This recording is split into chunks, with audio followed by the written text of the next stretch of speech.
10,000 ብር 50,000 ብር 100,000 ብር ገባ ሲባል የሚባለው እልልታና አንድ ጃንጥላ አስገብታለች ሲባል ያለው እልልታ ተመሳሳይ ነው አይደለም? መልሱ እንጂ። ይሄ እኮ ምንም አያሳፍርም። ክርስቲያኖች ሁላችንም የምናውቀው ገሃድ ነገር እኮ መታረም ስላለብን ነው አይደለም? ነው፣ ምንም ጥርጥር የለው።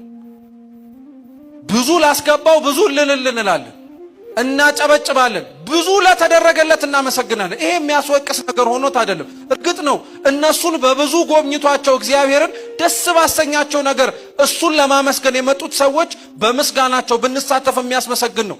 ያላቸውን የሰጡትን ሰዎች ግን ለምን እንንቃቸዋለን? ክርስቶስ እኮ ብዙ ካስገቡት ሰዎች ይልቅ 2 መሐለቅ አውጥታ ያላትን የሰጠችዋን ሴት እኮ ነው ያመሰግናል። እነሱ ከተረፋቸው ነው የሰጡት፣ እሷ ግን ያላትን የሰጠችው። ብዙዎች እኮ ያላቸውን ሰጥተው ነገር ግን ተርፏቸው የሰጧቸውን ሰዎች አቅምና ጉልበት ስላልደረሱ ብለን እኮ እኛ ፊት ነስተናቸው። እግዚአብሔር ግን ሁለቱንም ነው የሚመለከተው። በንጽህና የሰጡትን ይቀበላል፣ ብዙም ሆነ ትንሽ። ምን ልላችሁ ፈልጌ መሰላችሁ? ይሄ ልክ ባለጸጋ ክርስቶስን መምህር ያለው እሱ ራሱ ባለጸጋ መባልን ፈልጎ ነበረ እንዳልኳችሁ ሁሉ አንዳንዶቻችን ቤተክርስቲያን ስንመጣ የምናደርገውን መልካም የሆኑ ነገሮች ለምናደርግበት ቦታ የሆነ ግብረ መልስ እንፈልጋለን። አሁንም ባጭሩ በታሪክ ላስረዳችሁ። አባ ፖምቦ የሚባሉ ጻድቅ አሉ በቤተክርስቲያናችን። በረከታቸው ለሁላችን ትድረሰ። እናንተ አሜን አትሉም እንዴ? አዎ፣ እንዲህ የቅዱሳን በረከት ይድረሰን ሲባል ለድምጻችሁ ውበት አይደለም አሜን በሉ የሚባለው። እነሱ ላይ ያደረው ጸጋ መንፈስ ቅዱስ እጥፍ ድርቦ ነው እኛ ጋር እንዲመጣ እኮ ነው። ማሸነፍ ያቃተን ስንት ኃጢአት አለብን እኮ። የቅዱሳኑ በረከት ይርዳን እንጂ።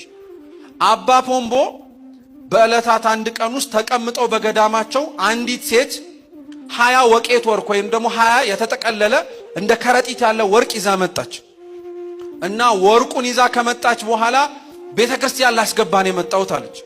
አባ ፖምቦ የገዳሙ አበመኔት ስለነበሩ እንግዲያውስ እሺ ወደ እሳቸው ገብተሽ ማቅረብ ትችያለሽ አሏት። ገባች። እሳቸው ሰሌን እየሰሩ ነበር፣ እየታቱ ነበር። ያው መታታቱን ነው መስራት ያልኳችሁ ግልጽ ለማድረግ አማርኛውን ማለት ነው። ሰሌን እየታቱ ነበረ።